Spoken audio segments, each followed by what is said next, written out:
Hi, I'm Rob Disman, and I'm the owner of your local Domino's Slippery Rock. I started out with Domino's as a delivery driver when I was in college. Ended up really liking the job. Worked my way up through management to the supervisor. I did that for about 10 years.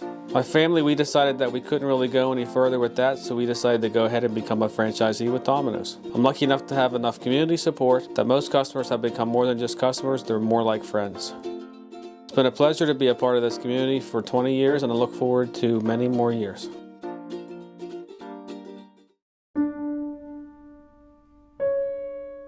As years pass and people come and go from our lives, all we have is our memories.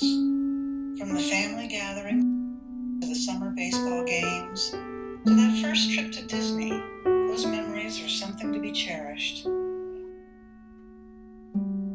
I thought many of those memories were lost to time and outdated technology, but with Memory Lane Media, they gave me those memories back so that I can share them with my grandkids, and they can share them with their kids one day.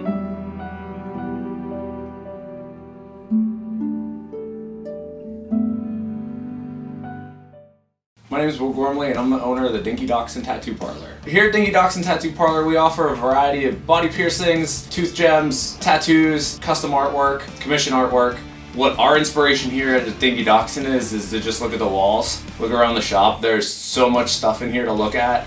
Our goal here is to supply our customers with a personalized, high-quality experience when getting a tattoo or a piercing. My name is Lily Hazett. I am the receptionist and the piercer. We also offer different kinds of jewelry, colored jewelry, whether it's a hoop, a stud, and everyone can kind of pick out what they want. They don't have to start with something that's plain. They can start with something that makes them happy and it'll look good on their body or ear.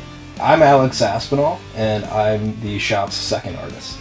What sets us apart from the other shops in town, the 6 other shops in town, is that we care. We like to make sure that every tattoo is for you from us because we care.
Hi everyone, welcome to our season finale of Real Reviews from the Rock. Woo-woo. I am Dr. Brittany Fleming.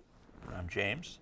And this week we are going to be showing you and talking about Daffy the Duck and the Dinosaur. Yeah, back to the Looney Tunes. Back to the Looney Tunes. This one's in color though from our last one. The last one was black and white, which is funny because I think the last one actually came out after this cartoon. So well, and I think that this was the last of this production company's Daffy Duck cartoon producing. So maybe it's changed. Under the Vitaphone actually, which is what I picked up.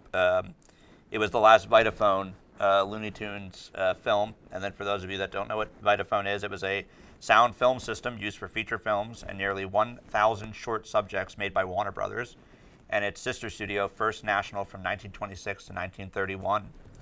It was the first major analog sound on disc system. Yeah. So pretty neat. Yeah.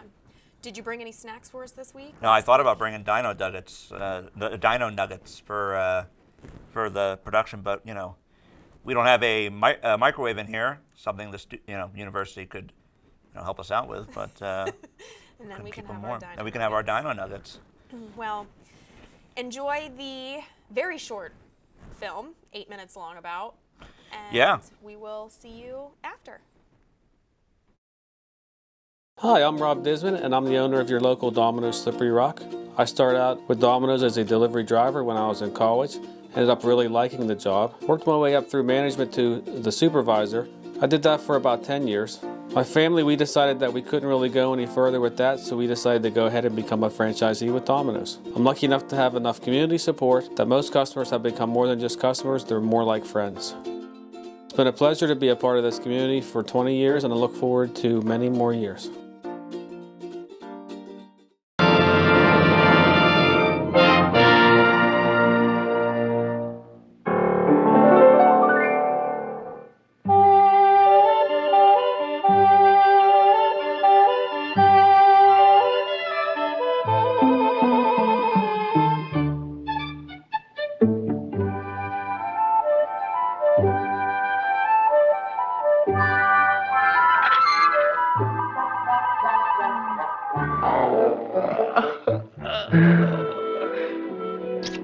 Gee, am I hungry?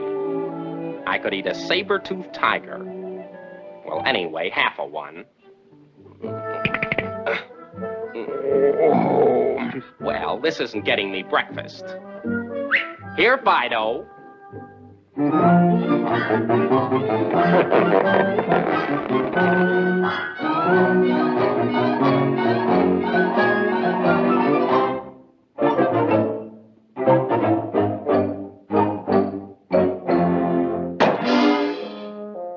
Well, thanks. Now, come on, I'm famished. Well, I'll bet you're cranky before breakfast, too.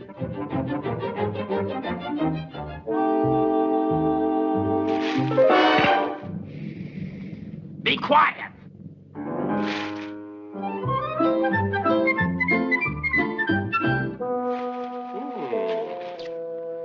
Yum, yummy.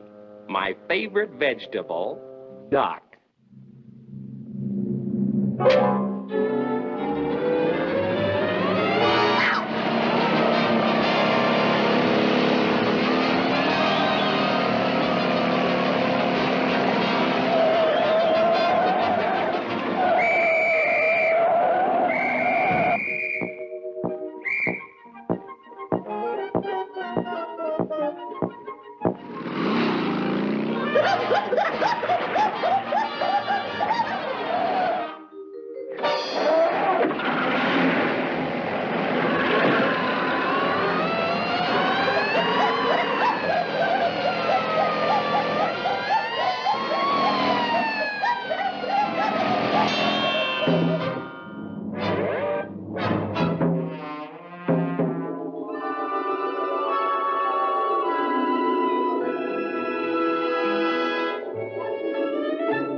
Gosh, that duck acts like he's crazy.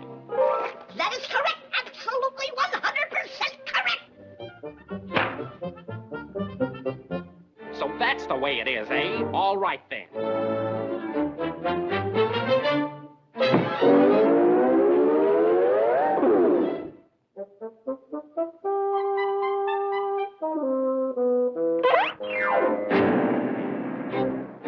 Fine thing. No swimming. Other cavemen get to go swimming, but I never get to do anything. Well, what are you looking at? Don't just stand there. Do something. Now go get it. The big lummox.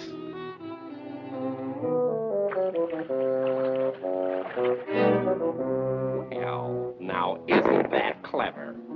The hunter's helper. Now come on!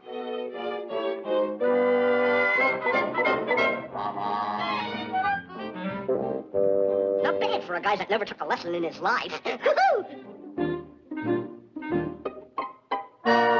Wait here.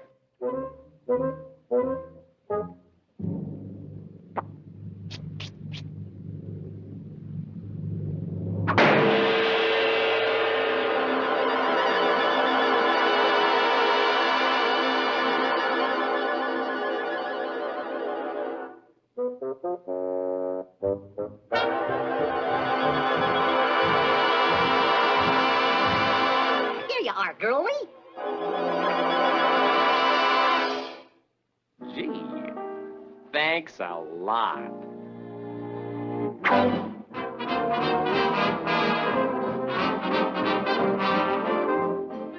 Well, just what I wanted. A duck breakfast. Gee, I can hardly wait. Come on, Fido.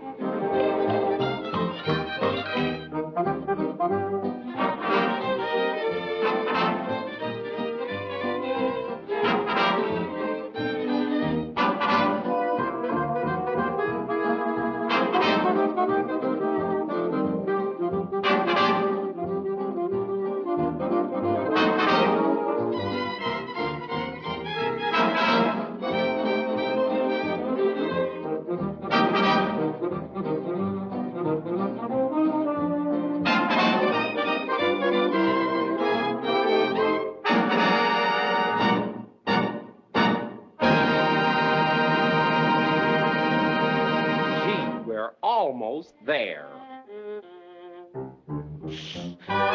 Golly.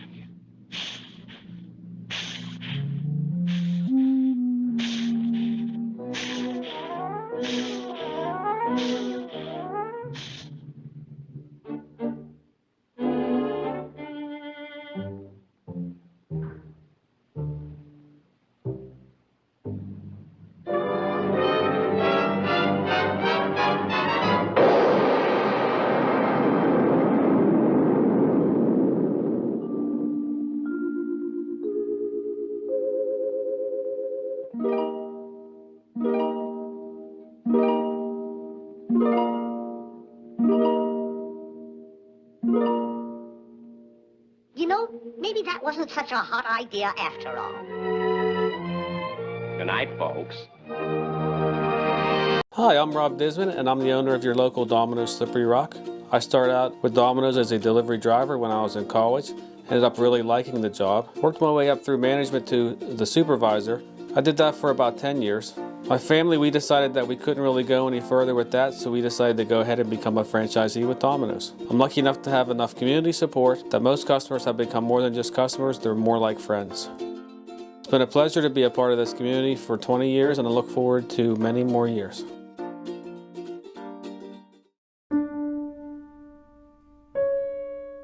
As years pass and people come and go from our lives, all we have is our memories.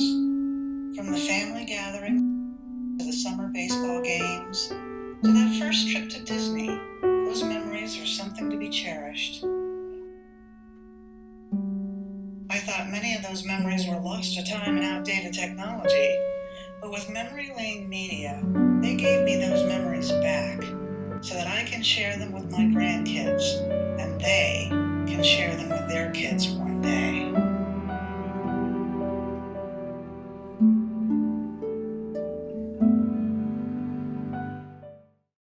Main Street's more of a budget-friendly option. You've got the smaller apartments that definitely leave a lot more room for customization. They are also fully furnished. It's kind of our hidden gem. So you have your options of 3-people units or 2-people units. South Rock's more of our in-between property. It's not super fancy, but it's also still very budget-friendly. You have the opportunity to live with 3 other individuals, which definitely helps with the pricing. The units come fully furnished. The bedrooms come with a desk, a dresser, a nightstand, and a full-size bed. Kitchens are fully equipped. You have a washer and dryer in the apartment, and then you have a really nice patio. Stonecrest is quiet, comfortable, classy. We offer 4 bedrooms and we have 2 bedrooms. All of our units are completely furnished. The kitchen is fully equipped. You have fridge, stove, microwave, dishwasher and garbage disposal, and you do have a patio space as well. For more information, visit us at www.southrockapartments.com. We look forward to hearing from you.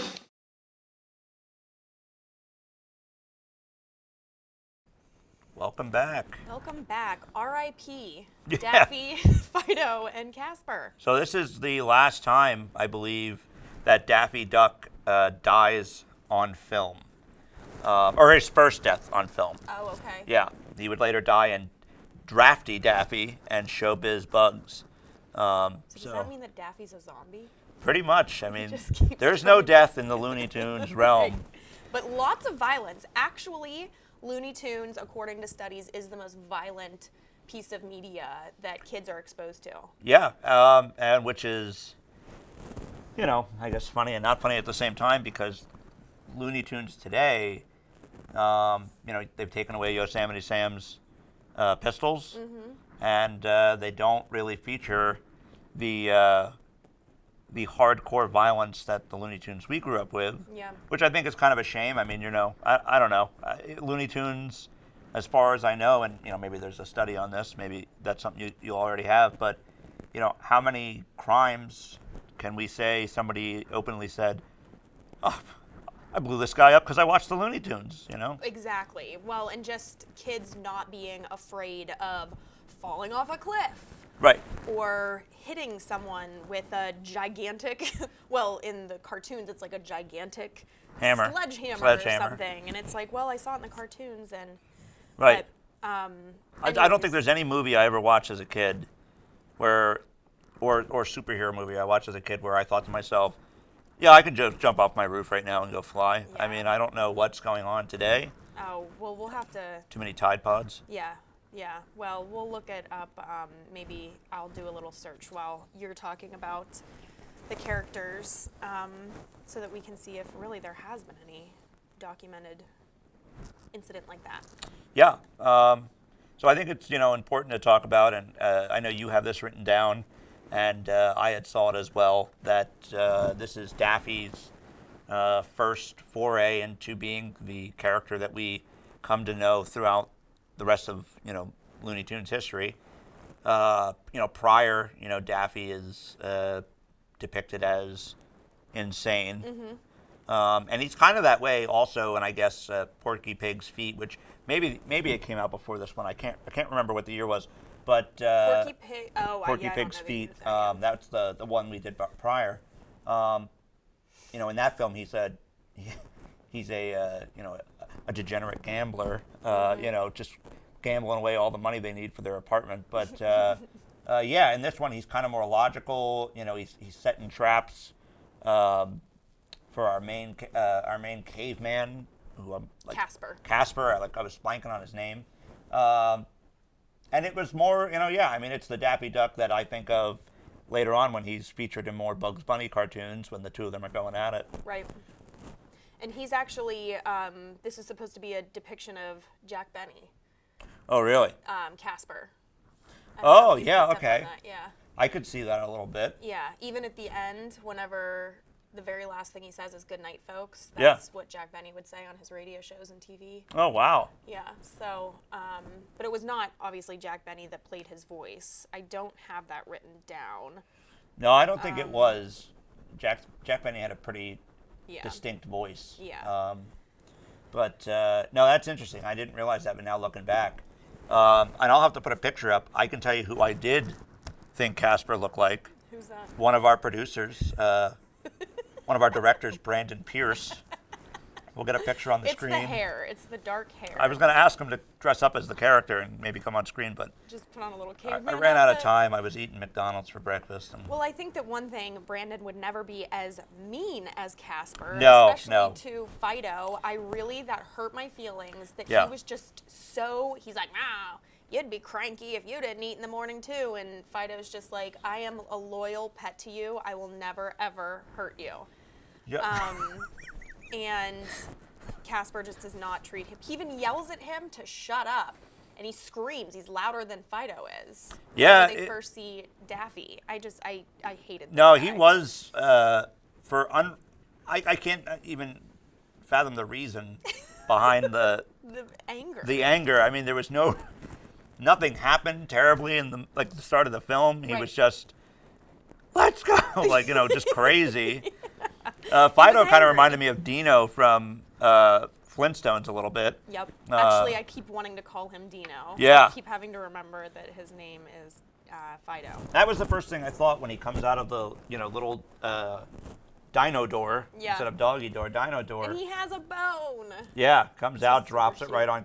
Maybe that's why he's all grumpy, because he gets that giant bone just dropped on his head. Right. But I don't know. Yeah, I just think he was for no reason just an angry character. Yeah. So we have angry Casper. Lovable Dino. Lovable Dino, who is actually, I looked this up, what type of dinosaur he was, and he was an Apatosaurus, which translates to deceptive lizard, which I feel he was not in this at all. He was like a little puppy dog. Yeah, just following Casper around, Yeah. Putting his head in the water to look for Daffy. And Right, just trying to be a help. Yeah. Just trying to get them both some duck for lunch. Yeah. So something else that, and I don't know if this would help you maybe place where the last short you were talking about, the one that you and Brandon did during the telethon. Yeah. But Daffy's very first appearance was in 1937 in Porky's Duck Hunt, and this was 1939. So this was only 2 years into Daffy's career as a famous duck. Yeah, it might have been actually in between there, because I believe both Daffy and Daffy was pretty early on.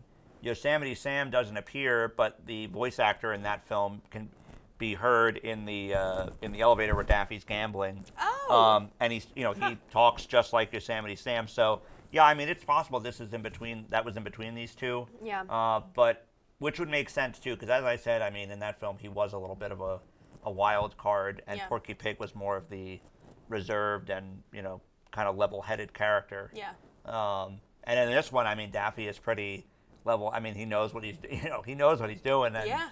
He's plotted this whole thing out to Right. kill poor Casper at the end of the movie. But it backfires. It backfires.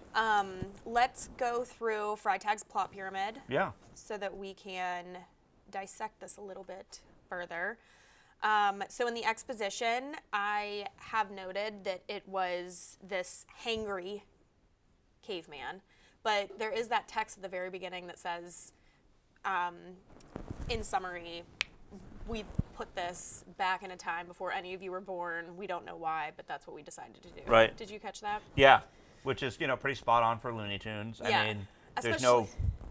There's no right or wrong or reason to anything that they do. Right, because none of the technology that they utilize would have been around at that time. Right. So, the inciting incident is whenever Casper and Fido find Daffy floating around in the pond. Right. Yeah. The rising action, beginning attempts to catch Daffy, and there was like this, I guess it was whenever, I forget how Casper got hit in the head, but it was like all of a sudden he just completely changed characters and was like, oh, Duck, I can't wait to Oh, dress up. it's when he takes his giant mallet type thing, and he goes to hit Daffy, which is actually the painting, and he starts like shaking uncontrollably. Yeah. Yeah. So he's just like a completely different character. Concussion. Yeah, but it's like, I don't know, it's bizarre how different he is. I didn't like either version of him, but then he gets that little piece of paper or invitation, I guess. Yeah, from Daffy. From Daffy, and it says, if you want some delicious duck, head this way. And then there's the whole series of ads, which were actually supposed to be mimicking like Pepsi or Coca-Cola and the Wheaties ads. Yeah, pretty much. Let's just be honest. Those ads look like any of the advertisement from the time period, the 1930s. Very flashy and right. Yeah. I love that. It reminded me of Mad Men. Yeah. I don't know if you ever watched Mad Men, but when he does the advertising early in the series, yeah, that's what it reminded me of. That was the first thing I thought of. Like, oh, okay, this is like a Mad Men type presentation here. I was thinking of Old Vegas. Old Vegas is true too. Yeah. So there are these series of ads to get Casper to what ends up being the climax. There's a giant inflatable duck. Yeah. Just floating there. And Casper's very afraid at first. Yeah, until Daffy hands him a butcher knife. Yes, which I have as the falling action because he's like, here, Yeah. you're going to eat now. The resolution is whenever Casper pops the giant duck, realizes that it is not an actual duck, and it explodes. And the denouement, which is actually, I think, the cover for, or at least the icon for many of the links to this film online, but it's the three of them on the clouds, and you realize that the three of them died, and Daffy says something like, well, I guess that was a bad idea. Yeah. And then that's whenever we have that famous line from Casper depicting Jack Benny saying, good night, folks. Yeah, still grumpy. Yeah, still grumpy. Still Yeah, like I mean, all of a sudden understandably grumpy at that point. I mean, Right. there he has a reason to be grumpy. Yeah. But, yeah, I think, you know, for 8 minutes, I mean, it's pretty good. I mean, we have to remember that, you know, a lot of times they would string these in a series. There wouldn't just be one played. You'd have like probably like a 15 minutes worth of Looney Tunes shorts. Yeah. And interesting also, I mean, if you really think about this too, I guess at that point, you know, World War II was just on the horizon. I mean, there was already conflict over in Europe, but I mean, all-out war had not broken out yet. So it's also interesting to see, you know, Looney Tunes short from the wartime period that didn't have to do with, you know, because Looney Tunes, I mean, they talked about selling bonds in the Looney Tunes, you know, all sorts of stuff, rationing to get that word out there. So it was kind of interesting to see right before World War II this, I would say, calmer. Yeah, actually, there's a whole series of research about Looney Tunes and propaganda during World War II. So that's actually really interesting that you brought that up. That's something that I'd like to look into. So, season finale, what do you think? Pretty good, pretty good. Actually, I just wanted to talk about Mel Blanc real quick, who is the voice of Daffy Duck, and actually the voice of the Man of 1,000 Voices. He did many of the Looney Tunes characters, and appeared in the Bugs Bunny Roadrunner movie, Looney Tunes, the Looney Bugs Bunny movie, Bugs' third movie. He did Bugs Bunny's voice as well for years. I mean, just well known in the animated world. I mean, and it's kind of reminiscent of Jim Cummings does a lot of Disney's animated voiceovers. So it's, you know, it's very interesting how talented he was and the range that he had with these different voices. I mean, because they are, I mean, there is a very distinct sound, different sound to Bugs Bunny and Daffy. Absolutely. So it's really impressive. I mean, I would never be able to Give do us that. your best. That is never going to happen. Tasmanian Devil I can do. That is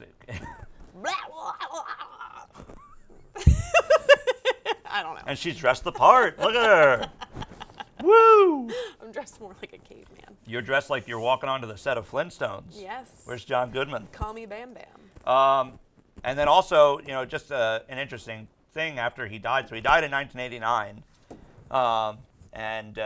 You know, he did Porky Pig's voice as well. And, you know, Porky Pig's, you know, famous line at the end of all the Looney Tunes thing, although it was not at the end of this one. Yeah. So this was before that, is that's all, folks. And that's actually what's inscribed on his tombstone. Is that's all, folks. That just gave me goosebumps. Yeah. Oh, my gosh. So very interesting and very talented. And he did it for years. I mean, I'm fairly certain he was still doing voiceover work in the years up to his death. I mean, because, again, Looney Tunes had that resurgence in the 80s. Yeah. And I don't know if it's because that's when Cartoon Network first started airing, but Boomerang and Cartoon Network really gave a resurgence to those old animated shows and films. Yeah. So, yeah, I mean, just just a talented guy. So I just wanted to bring that talented. up. Yeah, no, I'm happy you did. So talented. I didn't realize that he did multiple voices. Yeah. That's really interesting. Yeah. And you know, if we do some more Looney Tunes next season, if the show even makes it the next season. If they buy us. Yeah. Another It would be interesting to do season. later ones, because they do have some later Looney Tunes. Not very later, but they have some later ones than this one. Yeah. Because there's actually a wide selection of Looney Tunes that have hit the public domain, which I was surprised about. Right. And I specifically looked for this basically because I saw it on YouTube as an option when we did Porky Pig's Feet, and I recognized the picture because it's from the intro. We show this clip from this film, and so I specifically looked for this one. But if you look up Looney Tunes in the public domain, I mean, it is a giant list of Looney Tune films that are available. We do a whole series. No, I mean, really, you honestly could, because there's more than 16. I mean, Due to copyright neglect. yeah, which we've talked about previously. One is Night of the Living Dead, and then the Right. second one I'm having difficulty remembering. But we did two films basically back to back for the first season that were just they forgot to renew the copyright. Right. So, which is pretty crazy. Well, and I think that at the time you weren't thinking that these could be streamed again because that Oh, technology yeah. wasn't even around. Yeah, you know? I mean, well, and what's interesting is, so in New York, there's the Paley Center. It's a very neat place. They do tours, and then you can go in, and you can look on these computers, and you can look at their archive. And the Paley Center digitizes everything, and then they have this giant underground storage facility, much like Iron Mountain here, where all the original footage gets kept. And just to talk about how it was never, even imagined for repeated viewing. Humphrey Bogart, a famous actor, did a television movie back in the 50s.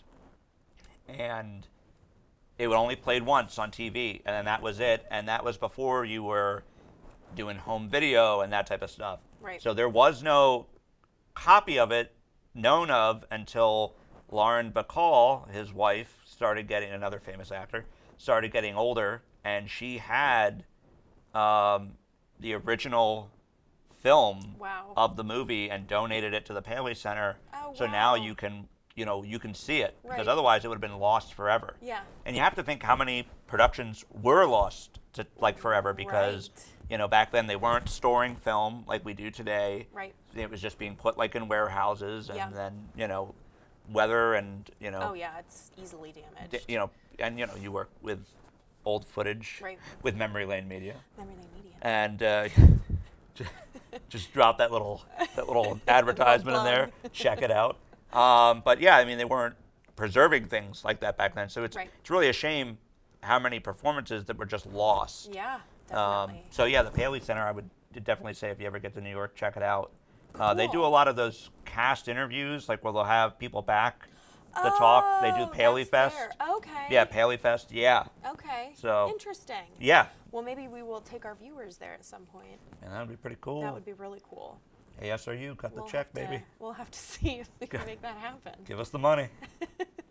Dr. Kepler, you watching? He's the boss now. So, Well, yeah, yeah. it was a good season. Such a great season. We got, not as many as we hoped, but we got a bunch in this semester. Yeah, lots of really great conversation. We are looking for who will be taking our places next semester. Yes, because we'll be doing So- something a little different. Yeah, so we hope that we can find people that are as interested in this area of film and film critique as we are, Yeah. so that we can keep bringing you all of this amazing content. Well, and and I was thinking about this before we started filming today. not to push you away from this show and put you on our other show that we're going to do, but we could even do. I mean, the nice thing about the show that we're planning, and while we can't show the movie, is, I mean, we'll be able to talk about current movies without being able to show any footage, which is absolutely fine. But Right. So I was thinking about that. I mean, we won't lose that completely. Right. And we'll be able to talk about some more newer stuff. Yeah, I don't know how definitely. often you watch newer films. It's kind of hit or... haven't. Well, it's for me, it's, you know, if they're available Right, streaming. streaming.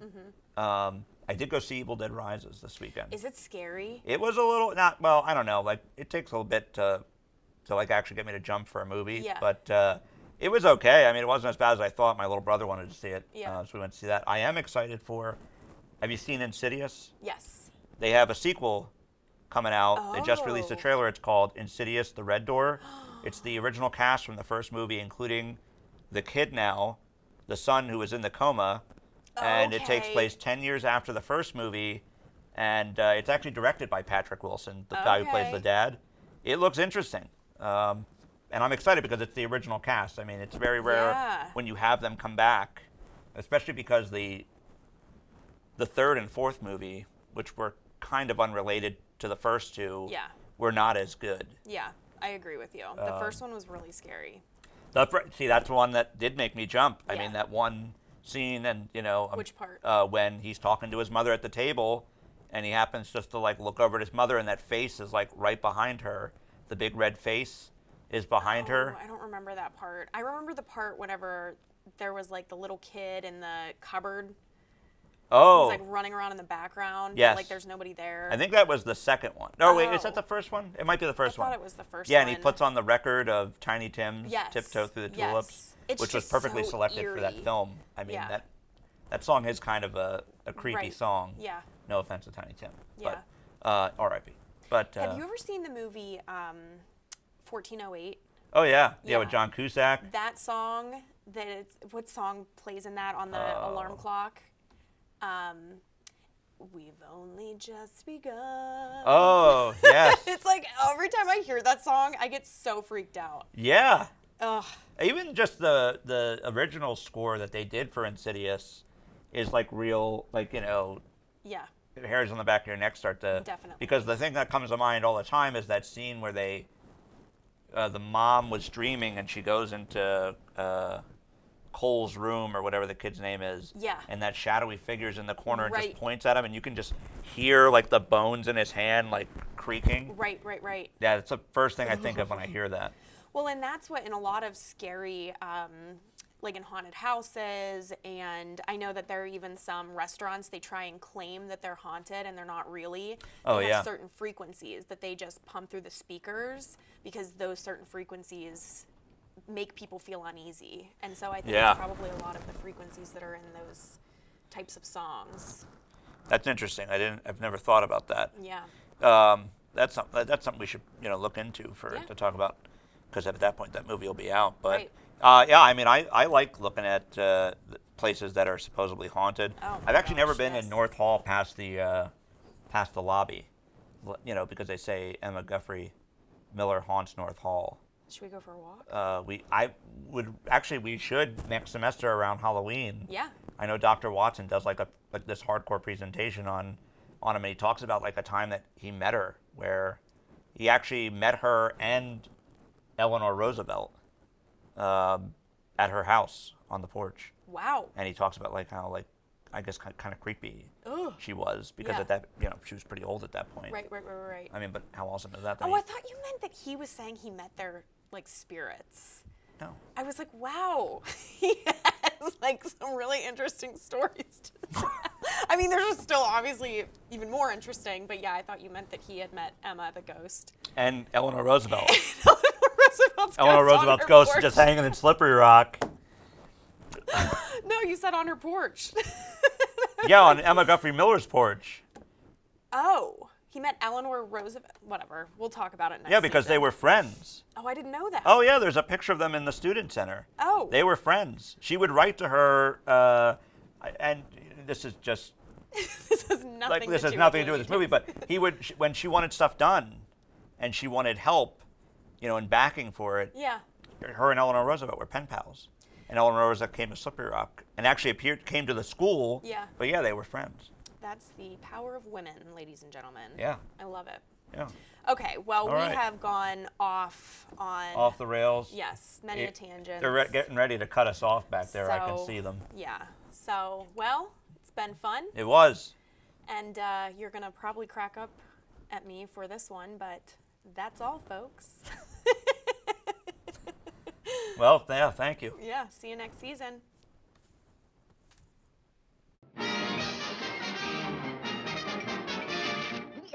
That's all, folks.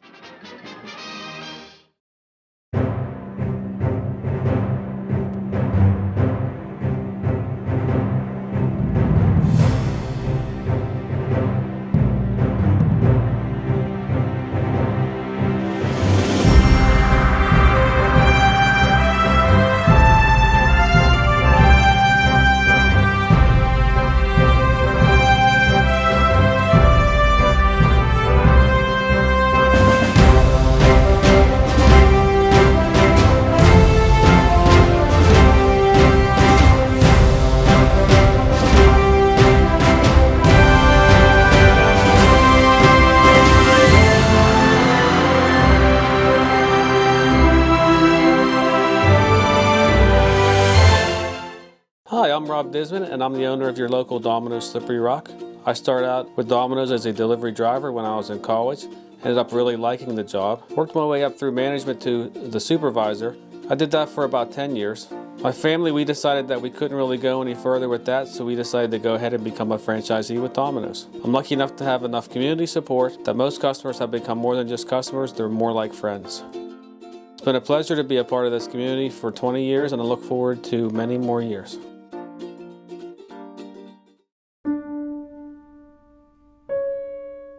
As years pass and people come and go from our lives, all we have is our memories. From the family gathering to the summer baseball games to that first trip to Disney, those memories are something to be cherished. I thought many of those memories were lost to time and outdated technology, but with Memory Lane Media, they gave me those memories back so that I can share them with my grandkids, and they can share them with their kids one day.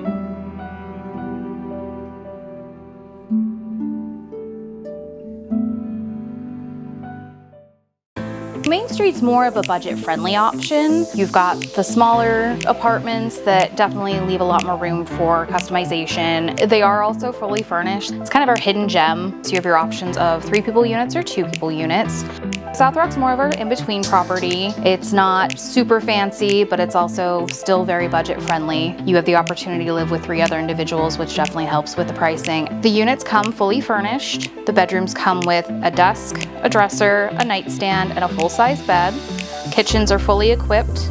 You have a washer and dryer in the apartment, and then you have a really nice patio.